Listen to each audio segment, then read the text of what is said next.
about that concept. It's nearly 4 years since we were all horrified when terrorists attacked the Sri Lankan team. There were deaths as you were approaching Liberty Circle at outside the Gaddafi Stadium, very appropriately named, of course, Gaddafi Stadium in Lahore. Can you take us back there? Yes. Is it difficult to go back there? Actually, no. It's strange. I remember going for a consultation with a psychiatrist who was seconded to try and have psychological support or provide psychological support for us. And I went to see her in her consultation room, and she sat down and said, well, what do you really feel? So I was very honest, and I said how, that I was a bit angry at the cricket board for allowing us to, be in Pakistan and to face such a situation. And I was very, and then she looked at me and said, well, you really don't need to come back again. I said, okay. I went back, and I've been fortunate. I haven't had a sleepless night, or I haven't had any nightmares where I revisit that very that horrible day. But we knew that going to Pakistan was not going to be easy, or it was not going to be the safest place to tour.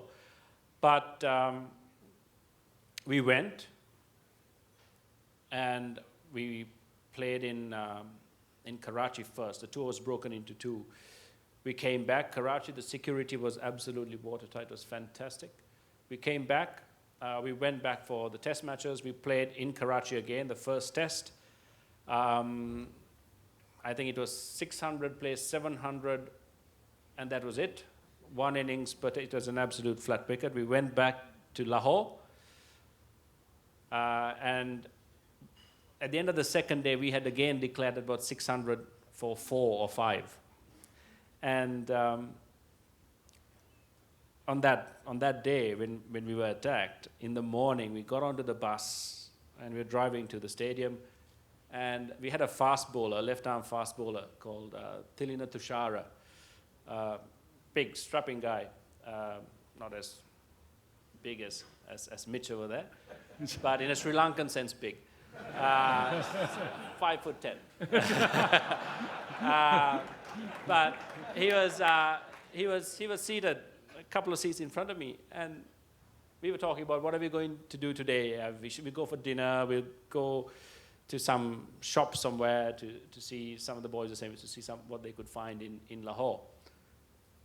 And then this fast ball, he goes, I'm not happy. I just hate bowling on these flat wickets. I wish a bomb would go off now. The tour gets called off, and we go home because my back is not going to survive this wicket. 20 seconds later, I kid you not, 20 seconds later, we come to a grinding halt. Someone from the front of the bus shouts, someone shooting at the bus. And we're like, what, really? Looked up, there were things like firecrackers. We thought, nah, firecrackers. Who's going to shoot at us? But then the shot started hitting the bus. Everyone just hit the deck. Basically, we were all lying in the aisle between the seats, not very much room for everyone. And we were just getting shot up. We were probably at a standstill for about 2 or 3 minutes. And I could hear the oohs and ahs from the back, ooh, ooh, ooh, ooh, And then I thought, oh no, then it's me now. I felt a thud on my shoulder. I thought, oh, thank God, not my head. So, and then I heard another groan next to me, and it continued down the bus. And Prasanna Jayawardene, wicketkeeper who had a fractured thumb, he had the bad luck, not just to be shot at, but also be lying next to Murali. And Prasanna had been praying. He had been mumbling a prayer. And Murali had been like, what the hell are you doing? And Prasanna had said, oh, I'm praying. Murali said, that's no use. That's not good for you. Just keep your bloody head down, and just pushed his head under the seat. We had Taranga Parnavitana, who was on his debut tour as an opener. He went to Karachi, duck. He played in Lahore, I think, duck, run out. And then he stood up and said, "Oh my God, I've been shot." There was blood down his shirt, and I remember thinking really clearly, I think, "Oh my God, what a bad tour you." two ducks and you've just got shot. How bad can it be? And actually, he actually collapsed on the seat. There's blood down the front of his shirt. And it's strange. Everyone says your life flashes before your eyes. Nothing of the sort happened. You're aware of every single thing that was happening. And he collapsed on the seat. Someone pulled him down. And by some miracle, the driver started the bus. And the gate is not very wide. And it usually takes about 4 attempts to try and get the bus parked. This time, straight away, 2 seconds, not a scratch on the bus other than the bullet holes, straight into Gaddafi Stadium. And we got off, and everyone was like, "Oh my God, Parnavitana."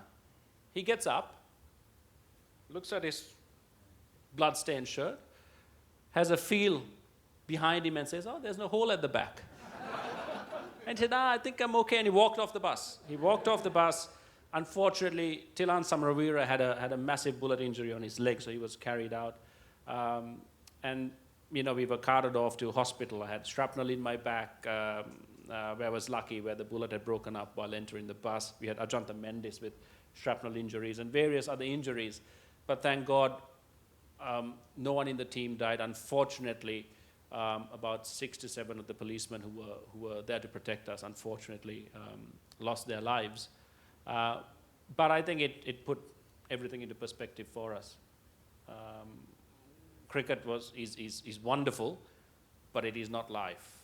For us that day, I think we talked about the war, we talked about suffering in Sri Lanka, and for us, for 5 minutes, we suffered that, and we made headline news.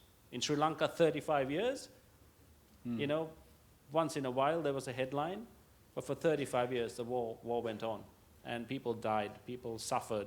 But they didn't make the headlines or receive the same sympathy that we did. And it really brings it home to you that how lucky you are to be able to do what you do. But at the end of the day, again, it's a game, it's a sport.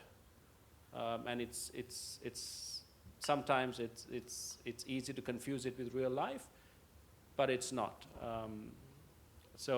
Yes, it was a tough day, but I think it also helped us a lot as people to grow and to get better and to appreciate how lucky we were and to actually get better as cricketers. I remember Tilan Samaravira came back from injury. First game, I think he got 100. And the team just kicked back into first gear or high gear or whichever gear that we were playing at that time. And we got on with life in cricket. So I think that experience, horrible as it was, actually, it ended up teaching us a few valuable lessons. Statistically, as we talked about earlier,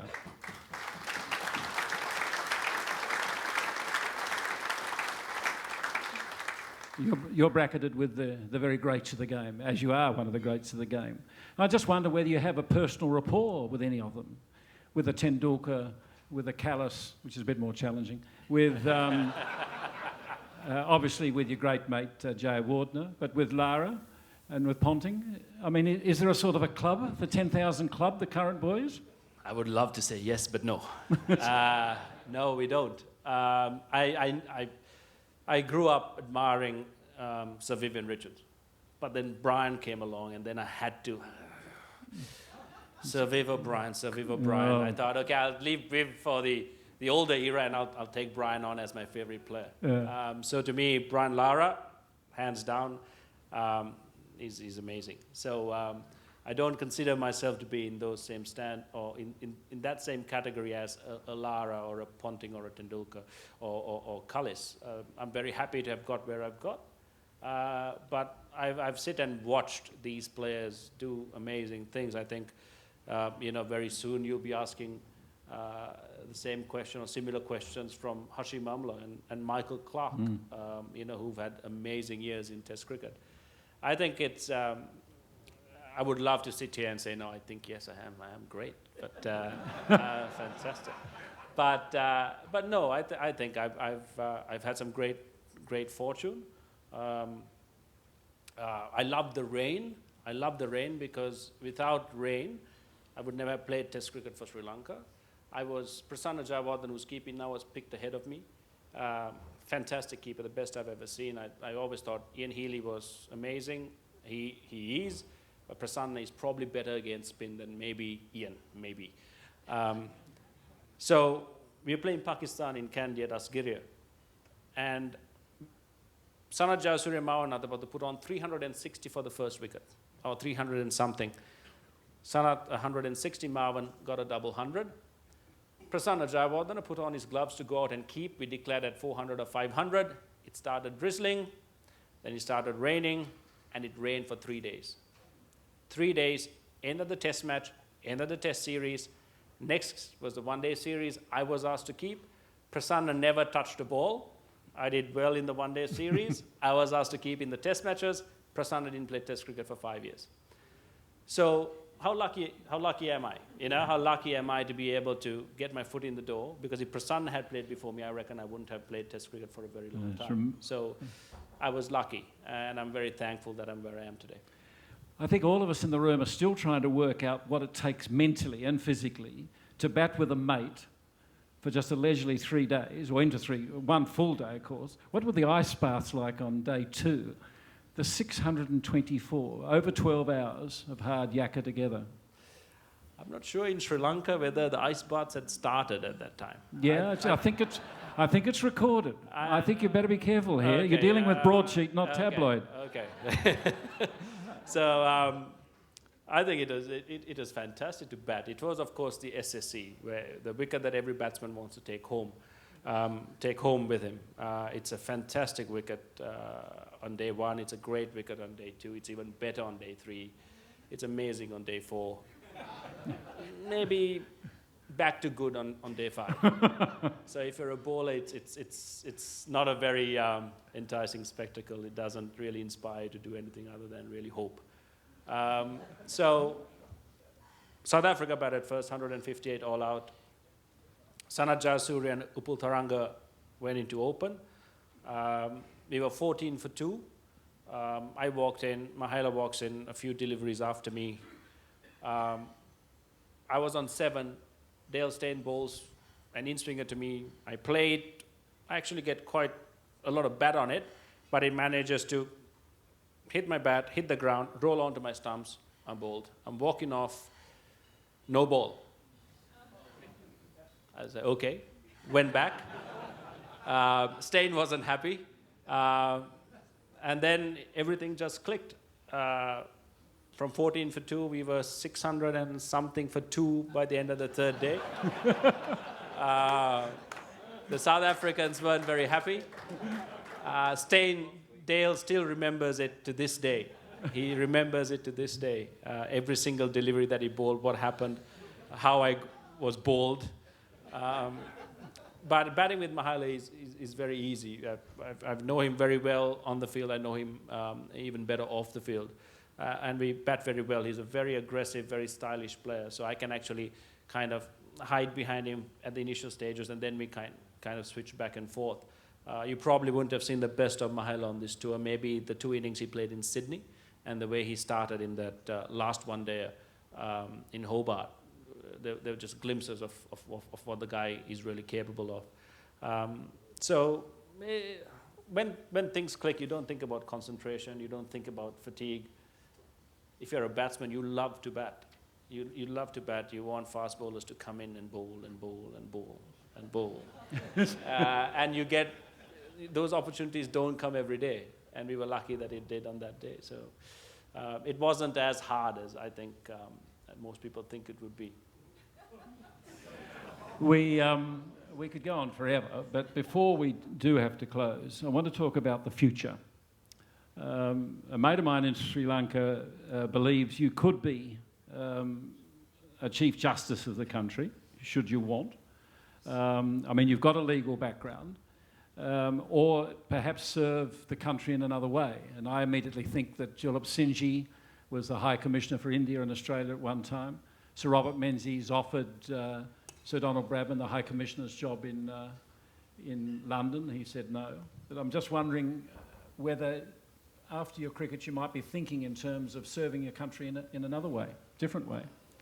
Well, I think everyone in Sri Lanka or any Australian who's here tonight, we all serve our country in everyday life. Sometimes it doesn't make the news, or it doesn't seem as important, but I think I really don't know at this time what I'd be doing after cricket. There are various options that I've discussed, but I'm discussing it more and more now. As you said, I'm 35. And very soon I'll have to find a real job, and it is true, I'll have to find a real job where I might not be able to fly business class all the time and stay in five-star hotels and all of the nice things. But I don't know whether you really need to put a label on how you're going to help the country. Is it going to politics? Is it going to cricket administration? Is it doing charitable work? I reckon I'm going to do as much as I can. I want to spend a lot of time with my family. I want my kids to grow up happy and strong, and I want them to be able to make choices, not because they have to, but because they want to. So that means I'll have to work a bit harder, so that they do have that opportunity. What are the ages of the kids now, mate? They're 3.5. I have twins, a boy and a girl. I want my family to be happy. I want to spend time with my parents. My father is 72, my mother is 70. They're not young in that sense in the sense of age. So I want to do all of that. So I have a lot: my country, my family, friends, a lot more life to live. And while doing that, I think if I do all of that right, I think I'll serve my country in the best way possible by living a good life and by helping people when I can. Who knows what I'll be doing? But I hope that is something good. But I'm going to keep an open mind and accept every opportunity that comes my way and try and work with that to serve my country, as you said.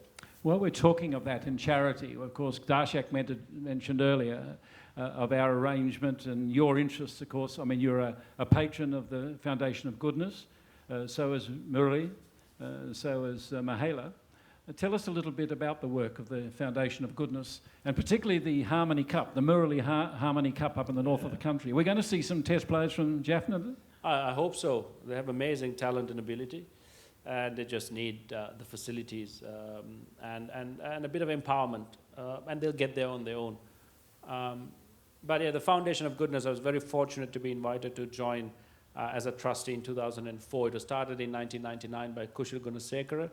Wonderful man, completely crazy, because you have to give up a fantastically lucrative business and then go all out just into charity, which he did in 1999. He gave up everything. He just has a very small interest that keeps his charity running, but that's it.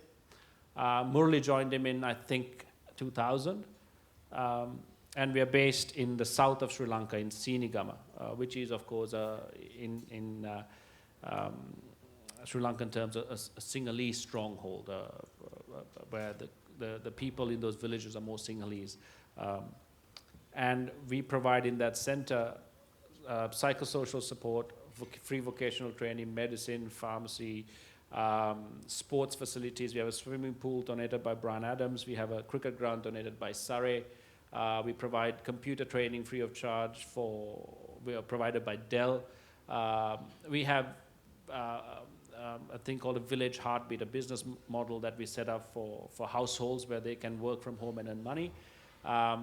And now that the war's over, we are now branching into the north. We are trying to set up the Northern Empowerment and Learning Center in a place called Mankulam, a war-ravaged area.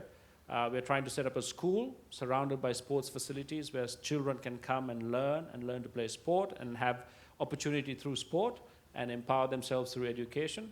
At this moment, we touch and we actively help 20,000 people in Sri Lanka every year.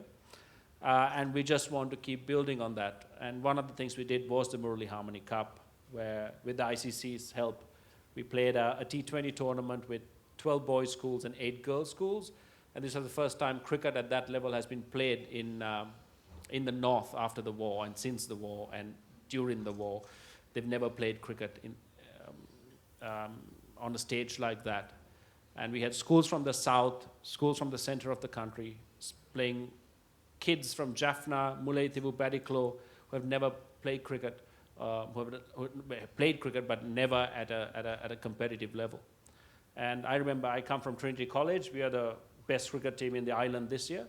We went up and we played Jaffna, knocked out in the first game. Jaffna kicked us out in the first game. Kushal Gunasekara, our founder, tried to cheat. He had three under-19 World Cup players in his side, which he handpicked from his so-called village. He brought to the north. They were beaten second round by a combined north and eastern team. And this was the amazing ability and the enthusiasm these kids had. Fantastic. And we handpicked the best players from each team and took them to Singapore for 3 days. Kids who have never traveled beyond their village. 10 or 11 of them had no passports. But for the first time, they realized what was out there for them. So we have players now from those areas coming and playing trials in Colombo. But we need to stretch. We need to reach out. We need to devolve the structure so that it reaches those players. But very soon, I think we'll have more than just cricketers from those areas. Yeah, that's wonderful. It's been absolutely wonderful to spend some time with you tonight. Everybody here I know has been fascinated. It's been a joy to have you here, and thanks for staying on and having that holiday with the family, but keeping us in mind all the way. Ladies and gentlemen, Kumar Sangakkara. Thank you.